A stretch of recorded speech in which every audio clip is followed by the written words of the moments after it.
A kú déédé àsìkò yìí, kókó inú ìwé ìròyìn la mú wá fún yín láti inú àwọn ìwé ìròyìn ilẹ̀ Nàìjíríà. Orúkọ tèmi ni Ọmágbémisọ́lá Ọmọlọ́gọ̀mádẹ àìjẹran ẹdán. Iléeṣẹ́ apínnáká Ìkẹjà Electric ti lọ dákúrekú iná mọ̀nàmọ́ná tó ń lọ lórílẹ̀-èdè mọ́ àdínkù afẹ́fẹ́ gáàsì sí ilé agbára ẹ̀rọ amúnáwá.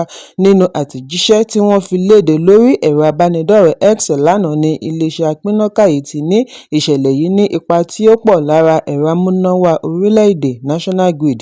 Wọ́n ṣàlàyé wípé àdínkù afẹ́fẹ́ gáàsì ni ó fa àìrí iná lò fún ará ìlú látàrí wípé ohun tó wà nílẹ̀ ò tó pín fún gbogbo oníbàárà Ìkẹjà Electric àti àwọn iléeṣẹ́ apínnáká yòókù.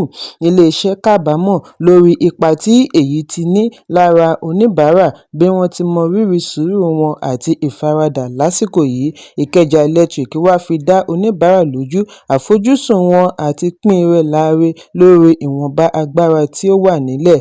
Ẹ̀kúnrẹ́rẹ́ ìròyìn wà nínú ìwé ìròyìn Punch tó jáde lónìí. Òṣèré ilẹ̀ Nàìjíríà Bíọ́lá Adébáyọ̀ ni wọ́n ti kàn lábùkù látàrí bí ó ṣe àfihàn òṣèré tí ó ṣẹ̀ṣẹ̀ parí sáà ẹ̀wọ̀n Ọlánrewájú Ọmọyínká tí gbogbo ènìyàn mọ̀ sí Bàbá Ìjẹ̀ṣà lórí ètò rẹ̀ Talk to Be. Ìfọ̀rọ̀wánilẹ́nuwò pẹ̀lú Bàbá Ìjẹ̀ṣà dá awuyewuye sílẹ̀ bí ọ̀pọ̀ ọmọ orílẹ̀-èdè ṣe ń fi ẹ̀sùn kan Adébáyọ̀ wípé ó ṣe lòdì sí bí wọ́n ṣe dá ẹ̀wọ̀n fún lórí ẹ̀sùn ìbálòpọ̀ pẹ̀lú ọmọdé. Níbi ìfọ̀rọ̀wánilẹ́nuwò ní Bàbá Ìjẹ̀ṣà tí wọ́n rán ní ẹ̀wọ̀n ọdún 5 lórí ẹ̀sùn tí ó dá lórí ìwà àṣemáṣe, ìbálòpọ̀ ọmọdé àti bẹ́ẹ̀ bẹ́ẹ̀ lọ ti sọ wípé wọ́n mọ̀ọ́mọ̀ dẹ páńpẹ́ fún òun pẹ̀lú ẹ̀sùn àti wípé wọ́n ṣì òun gbọ́ set up and misunderstood. Bákan náà ni ó ní apá kan ìṣẹ̀lẹ̀ yìí ní ń ṣe pẹ̀lú ìgbáradì eré sinimá. Òṣèré Ìyábọ̀ Òjó tí Bàbá Ìjẹ̀ṣà dárúkọ nínú ìfọ̀rọ̀wánilẹ́nuwò yìí náà kọ̀ bí ó ti kìlọ̀ fún Bàbá Ìjẹ̀ṣà kí ó má dárúkọ àwọn ọmọ rẹ̀ nínú àlàyé rẹ̀. Ìṣẹ̀lẹ̀ yìí dá họ́wùhọ́wù sílẹ̀ lórí gbogbo ẹ̀rọ abánidọ́rẹ̀ẹ́ tí ọ̀pọ̀ ń bu ẹnu àtẹ́ lu Bàbá Ìjẹ̀ṣà àti Adébáyọ̀ tí àwọn kan ń pè wípé kí wọ́n túbọ̀ bá Bàbá Ìjẹ̀ṣà ṣẹjọ́. Àwọn mìíràn béèrè ìdí tí Bíọ́lá ṣe máa gbé irúfẹ́ ènìyàn bẹ́ẹ̀ wá sí orí ètò. Ẹnìkan tí ó pe ara rẹ̀ ní Olúwatóbilọ́hànmí kọ wípé bí ó bá ṣe wípé ọdún yìí tàbí ọdún tí ó kọjá ni wọ́n fi ọwọ́ ṣìkún òfin mú Bàbá Ìjẹ̀ṣà, ọ̀pọ̀ ìbá sọ wípé AI ni wọ́n fi ṣe àgbékalẹ̀ ẹ̀rí CCTV footage tako Bàbá Ìjẹ̀ṣà ní ilé ẹjọ́. Ẹlòmíràn tí ó pe ara rẹ̀ ní #Dchibọ̀gù ní Bíọ́lá Adébáyọ̀ ba àwọn lójú jẹ́, ó ba iṣẹ́ rere ara rẹ̀ jẹ́ nítorí views. Ó mọ̀ọ́mọ̀ ṣe àfihàn yìí ni àbí báwo ni Bíọ́lá ṣe máa fi àyè gba ẹni tí wọ́n rán lẹ́wọ̀n pẹ̀lú ẹ̀rí tí ó múnádóko? Ṣé views ṣe pàtàkì ju ìwà ọmọlúàbí lọ ni? Tàbí bí ó bá jẹ́ ọmọ tirẹ̀ ni èyí ṣẹlẹ̀ sí, ṣé yóò fún un láǹfààní àti sọ̀rọ̀? Ẹ̀kúnrẹ́rẹ́ ìròyìn wà nínú ìwé ìròyìn The Nation tó jáde lónìí. Ààrẹ iléeṣẹ́ Dangote Aliko Dangote ti ṣe ìkìlọ̀ wípé ó ṣeé ṣe kí rògbòdìyàn tó ń lọ ní Middle East mú kí ọ̀pọ̀ ọmọ Nàìjíríà àti àwọn orílẹ̀-èdè mìíràn ní Áfíríkà padà sídìí òfin iṣẹ́ láti ilé work from home bí ìṣòro yìí bá tẹ̀síwájú. Dangote ṣe ìkìlọ̀ yìí lánàá lẹ́yìn ìpàdé pẹ̀lú Ààrẹ Bọ́lá Tinubu ní ilé rẹ̀ tí ó wà ní Ìkòyí, ìpínlẹ̀ Èkó.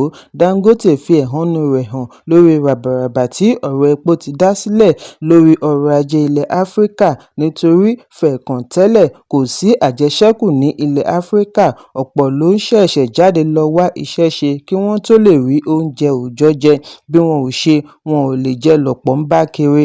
Dangote tọ́ka ohun tó ń lọ lágbàáyé níbi tí wọ́n ti ń darí àwọn òṣìṣẹ́ láti máa ṣiṣẹ́ ọjọ́ 4 lọ́sẹ̀ tí àwọn aláṣẹ tún ń gbèrò àti padà sídìí iṣẹ́ láti ilé pátápátá bí ó ti ṣẹlẹ̀ nígbà àjàkálẹ̀ àrùn COVID-19.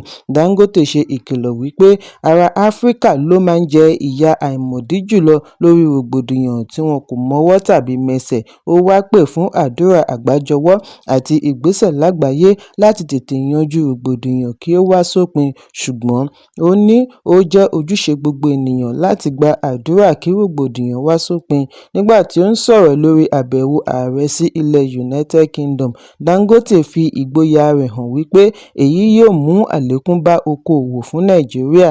Ẹ̀kúnrẹ́rẹ́ ìròyìn wà nínú ìwé ìròyìn Vanguard tó jáde lónìí.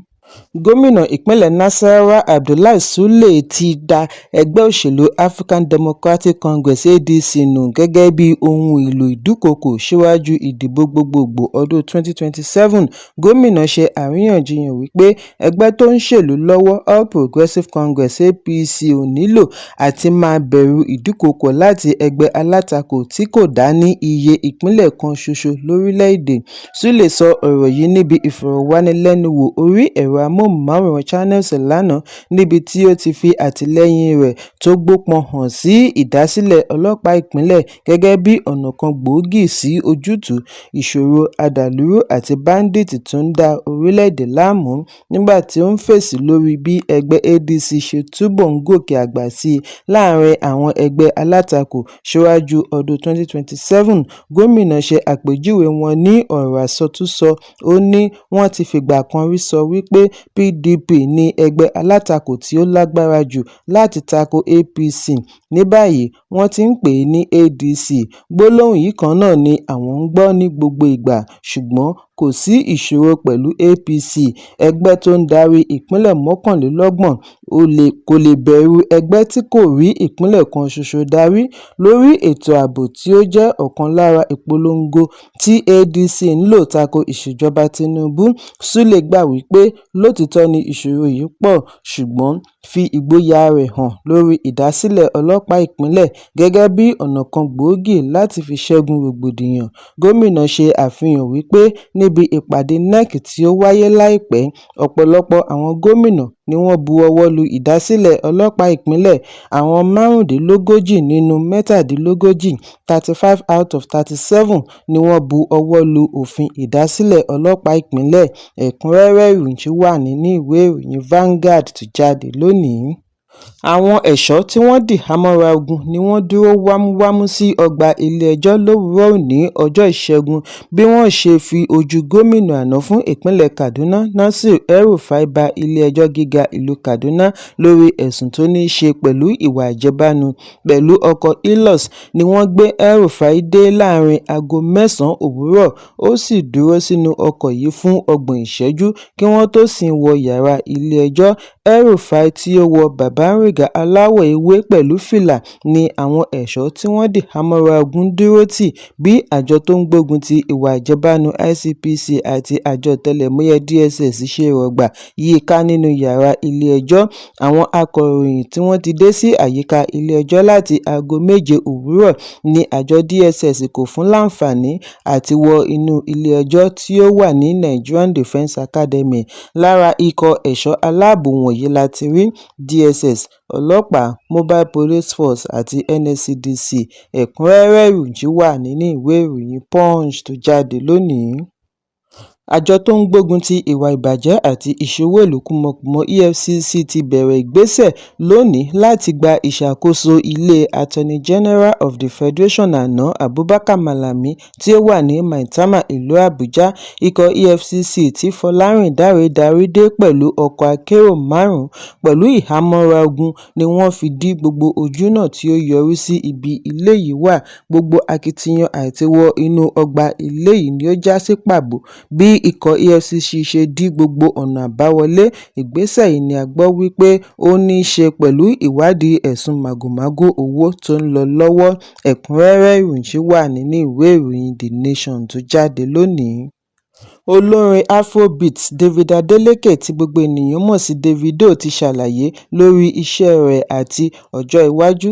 Níbi ìfọ̀rọ̀wánilẹ́nuwò pẹ̀lú Edekade ni olórin yìí ti ṣe ìrántí ìrìnàjò rẹ̀ àti èròǹgbà rẹ̀ fún ọjọ́ iwájú. Davido ní òun ti ṣe àwọn àṣeyọrí ńlá kan lẹ́nu iṣẹ́. Lára rẹ̀ ni iṣẹ́ eré tí ó ti ṣe lóríṣiríṣi ní ọ̀pọ̀lọpọ̀ orílẹ̀-èdè àti àmì ẹ̀yẹ tí ó ti gbà lọ́pọ̀ yanturu láti bí ọdún mẹ́ta sẹ́yìn. Ó ṣàlàyé wípé àṣeyọrí rẹ̀ tẹ́ ẹ lọ́rùn. Ní báyìí, òun ti ṣetán àti padà sí ibi ó ti ń bọ̀ nípa pípèsè orin ilẹ̀ Áfíríkà fún àǹfààní àwọn ará ilẹ̀ òkèèrè. Bákan náà ni ó sọ̀rọ̀ nípa àwọn olólùfẹ́ rẹ̀ ní ilẹ̀ South Africa bí ó ti fìdí ẹ̀ múlẹ̀ àtìlẹ́yìn tó jinlẹ̀ tí ó rí gbà láti ọ̀dọ̀ wọn. Davido ní 80% àwọn ará ilẹ̀ South Africa ni wọ́n mọ̀ tí wọ́n sì nífẹ̀ẹ́ sí orin rẹ̀. Láti ọdúnmọ́dún ni olórin yìí ti ń ṣiṣẹ́ pẹ̀lú àwọn olórin láti South Africa tí èyí ti fún un ní ìwé-ẹ̀rí láàrin agbo eré lórílẹ̀-èdè. Ẹ̀kúnrẹ́rẹ́ ìròyìn wà nínú ìwé ìròyìn Nigerian Tribune tó jáde lónìí. Kókó inú ìwé ìròyìn tòní kò ní jù báyìí lọ. Ẹ pàdé mi lọ́la fún àkọ́tún ìròyìn. Kí a tó lọ, ẹ má ṣaláì fi àkíyèsí yín ránṣẹ́ kí ẹ sì bá wa subscribe sójú náà wa lórí YouTube kí kókó inú ìwé ìròyìn lè máa tẹ̀ yín lọ́wọ́ ní kíákíá.